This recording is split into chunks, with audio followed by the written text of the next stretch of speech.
Film ini akan memberikan contoh-contoh nyata dan praktis yang dapat Anda lakukan untuk menyelamatkan nyawa keluarga dan masyarakat apabila bencana terjadi. Banyak korban meninggal karena kita terlambat melakukan tindakan yang tepat. Ketika bencana terjadi, tidak akan ada orang lain yang dapat menolong Anda selain Anda sendiri. Banyak nyawa hilang atau dapat diselamatkan dalam jam-jam pertama setelah bencana terjadi. Oleh karena itu, semua tergantung Anda untuk cepat bertindak. Masyarakat penting untuk mengetahui tentang pertolongan pertama karena seberapapun hebatnya sebuah fasilitas rumah sakit atau puskesmas, pasti diperlukan waktu untuk menjangkau korban. Nah, waktu yang diperlukan ini seringkali merupakan saat yang paling kritis bagi korban. Apabila dalam waktu yang kritis ini masyarakat bisa memberikan pertolongan yang baik, maka hasil akhir dari korban akan menjadi lebih baik daripada menunggu pertolongan medis tiba di tempat.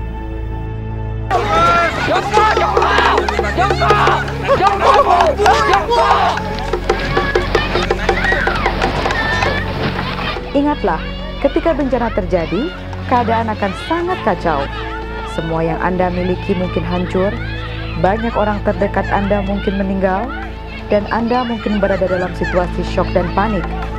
Namun, Anda harus mencoba untuk tenang dan melakukan beberapa hal yang terdapat pada tayangan ini. Tetap tenang. Ketika Anda panik, Anda akan susah berpikir secara jernih dan akan membuat keputusan yang tidak tepat. Maka itu, cobalah untuk tetap tenang. Kedua, mintalah bantuan. Gunakan telepon atau radio untuk mencoba menghubungi layanan tanggap darurat yang akan dapat datang dan membantu Anda. Anda harus mencoba untuk tenang dan melakukan beberapa hal yang terdapat pada tayangan ini. Triage adalah proses mengevaluasi korban agar mereka yang paling memerlukan bantuan dapat ditangani terlebih dahulu. Apabila Anda menemukan beberapa korban pada satu tempat, Anda harus menentukan yang mana yang harus ditangani terlebih dahulu. Jangan dekati korban yang berada di situasi yang berbahaya. Contohnya, korban yang dekat dengan kabel listrik. Jika memungkinkan, lakukan bersama orang lain. Jangan melakukannya sendiri. 2 orang bekerja sama dapat membuahkan hasil yang lebih baik daripada bekerja sendiri. Apabila sesuatu terjadi, Anda dapat saling membantu. Berikut adalah cara yang dapat Anda lakukan. Apabila korban tidak sadarkan diri, segera periksa jalan nafasnya untuk memastikan korban bernafas dengan baik. Angkat dagu korban dan posisikan hidung menghadap ke atas. Amankan belakang kepala korban. Buka mulut korban. Bersihkan mulut korban. Jika ada benda asing di dalam mulut korban, Anda bisa gunakan baju korban.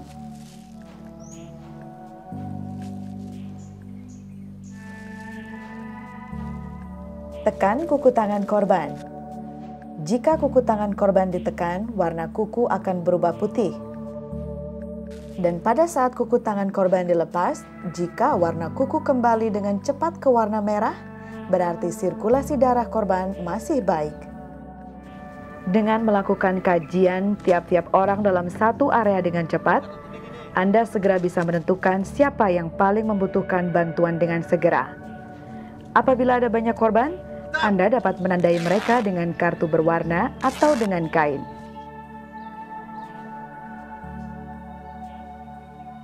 Ada 4 warna kartu atau kain yang digunakan untuk membedakan kondisi korban. Hijau untuk status non-kritis, yang berarti korban masih dapat menunggu perawatan. Kuning untuk korban yang memerlukan perawatan dengan segera. Merah untuk korban dengan kondisi kritis dan memerlukan perawatan langsung. Dan hitam untuk korban yang meninggal atau tidak mempunyai harapan hidup kembali. Lihat keadaan mulut korban dan naik turunnya dada korban. Dengar suara hembusan nafas korban dengan meletakkan telinga di antara mulut dan hidung dari korban.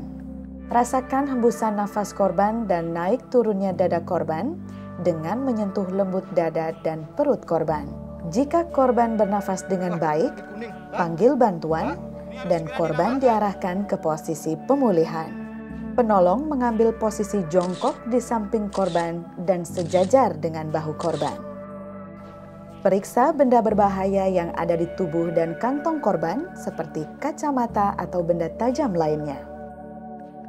Posisi pemulihan bertujuan untuk menjaga saluran pernafasan ketika korban sudah bernafas namun tidak sadarkan diri. Arahkan salah satu tangan korban menyilang ke arah bahu korban. Arahkan tangan korban yang lainnya sejajar dengan bahu korban. Tekuk kaki korban yang terdekat dengan posisi penolong. Dorong korban secara perlahan, di mana bagian kaki teratas akan menstabilkan posisi badan korban. Perbaiki posisi kepala korban. Ini untuk mencegah jika korban muntah, maka muntahan korban tidak masuk kembali ke mulut korban. Ini butuh perawatan, tolong. Jika ada kecurigaan terjadi cedera tulang belakang, lebih baik Anda menunggu bantuan medis, karena dapat berakibat korban menjadi cacat atau lumpuh. Cara pengangkutan korban tanpa tandu. Anda bisa menggunakan pintu atau benda yang memiliki permukaan datar seperti meja. Letakkan pintu di sisi korban. Arahkan korban pada posisi stabil atau lurus. Amankan daerah belakang dan kepala korban. Miringkan korban dan pintu dimasukkan di bawah punggung korban. Kembalikan korban pada posisi semula. Perbaiki posisi badan korban di atas pintu dan juga amankan kepala korban. Anda juga bisa membuat tandu dari 2 sarung dan 2 batang kayu atau bambu seperti dalam tayangan ini.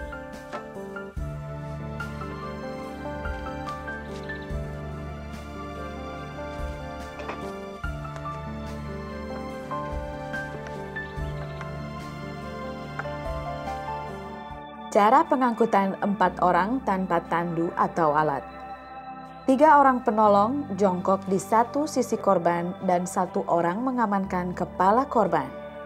Masukkan tangan penolong ke bawah tubuh korban. Dengan aba-aba dari 1 orang, 1, 2, 3, ya. para penolong mengangkat korban secara bersamaan. 1, 2, 3, ya.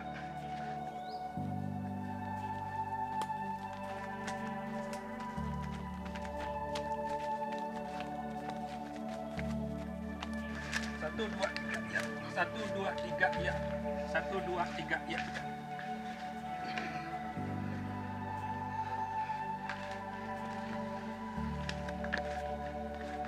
Ya. 1, 2, 3, ya. 1, 2, 3. Cara pengangkutan dengan selimut. Lipat kain dengan menyerupai huruf S atau lipat menjadi 3 bagian.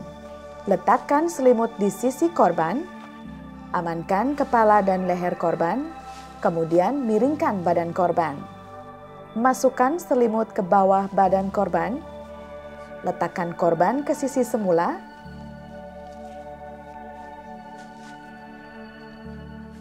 tarik ujung-ujung selimut, dan angkat korban secara perlahan-lahan.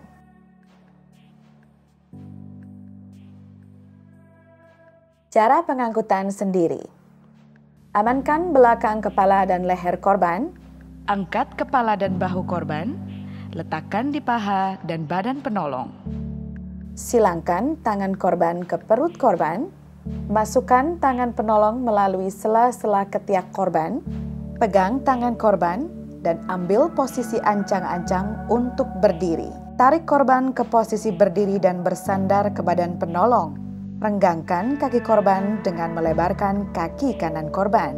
Lingkarkan tangan kiri korban ke bahu penolong. Letakkan kaki kanan penolong di antara kedua kaki korban melalui bagian depan korban. Masukkan tangan dan bahu penolong ke dalam selangkangan kaki korban, kemudian angkat korban. Pengangkutan dengan kursi. Luruskan posisi korban. Amankan belakang kepala dan leher korban. Angkat kepala dan bahu belakang korban. Silangkan tangan korban ke perut korban. Kemudian letakkan di paha dan perut penolong. Masukkan tangan penolong melalui sela-sela ketiak korban. Pegang korban dengan erat, sementara penolong kedua memegang belakang lutut korban. Angkat korban bersama-sama dan letakkan di atas kursi. Ikat kaki korban di kaki kursi. Sementara badan korban diikat di sandaran kursi.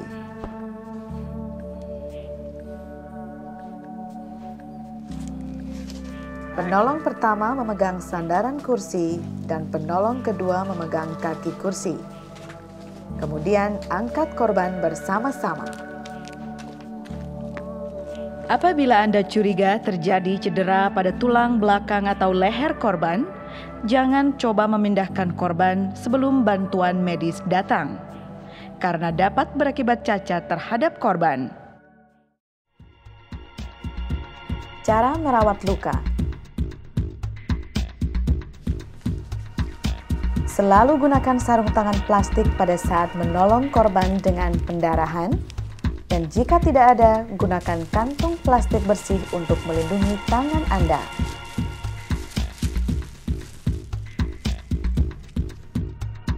Menggunakan perban untuk membalut.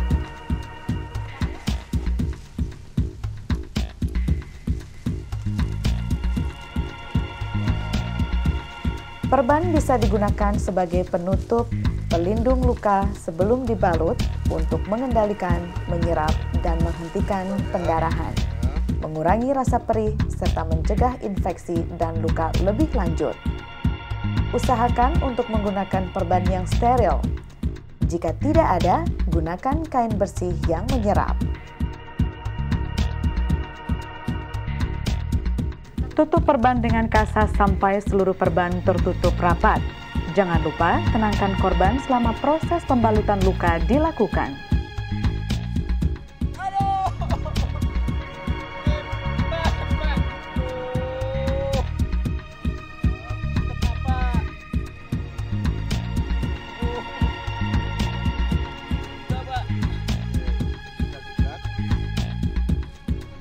Potong ujung perban menjadi 2 dan ikat kedua ujung perban tersebut.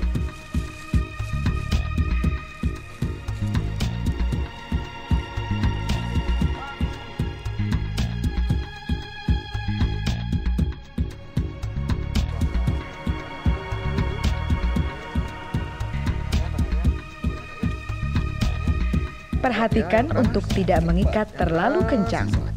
Ya, pelan-pelan. Ya, sekarang pegang sebelah sini, Pak. Ya, pegang ya. Tahan ya. Oke, tunggu bentar, Pak ya. Sehat dulu, Pak. Pertolongan pertama pada luka bakar. Aliri dengan air biasa selama 10 menit. Anda bisa menggunakan air mineral dalam botol yang dilubangi bagian atasnya. Jangan memakai mentega, pasta gigi, dan bahan yang berlemak untuk mengoles luka bakar. Dan jangan memecah gelembung yang terjadi pada luka bakar. Kemudian tutup luka dengan kompres lembab. Diamkan beberapa saat dan tutup luka dengan perban atau kain bersih yang tidak lengket. Pastikan perban atau kain menutupi daerah kulit yang terbakar.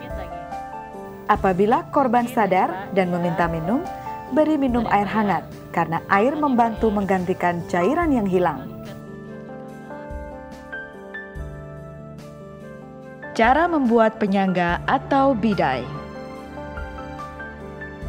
Penyangga digunakan untuk mencegah bagian badan yang retak bertambah parah dari gerakan pada saat menunggu bantuan medis datang. Anda bisa menggunakan kayu dan balut dengan kain atau kertas. Pastikan bidai yang dipakai cukup panjang untuk melewati semua sendi-sendi, contohnya lutut dan mata kaki, atau pergelangan tangan dan siku, agar bagian tubuh yang terluka tidak bergerak. Perhatikan 3 hal berikut pada saat Anda menggunakan penyangga pada korban. 1. Usahakan bagian yang terluka tidak bergeser saat memasang penyangga. 2. Penyangga harus cukup panjang sampai kedua ujungnya menjangkau bagian yang retak. 3. Periksa pengikat penyangga setiap 15 menit untuk memastikan bahwa sirkulasi darah tidak terganggu. Berlatihlah dengan sungguh-sungguh untuk dapat melakukan hal-hal ini dengan benar. Karena dengan cara-cara ini Anda bisa membantu dan menyelamatkan korban-korban bencana. Pertolongan pertama perlu dikuasai oleh masyarakat umum, karena dengan pengetahuan tentang pertolongan pertama, yaitu pertolongan yang kita berikan saat pertama kali mendapati korban, kita bisa meningkatkan outcome atau kemungkinan hidup dari korban. Mungkin dengan pengetahuan pertolongan pertama kita tidak akan menurunkan jumlah korban, tetapi kita akan meningkatkan peluang hidup dari korban bencana.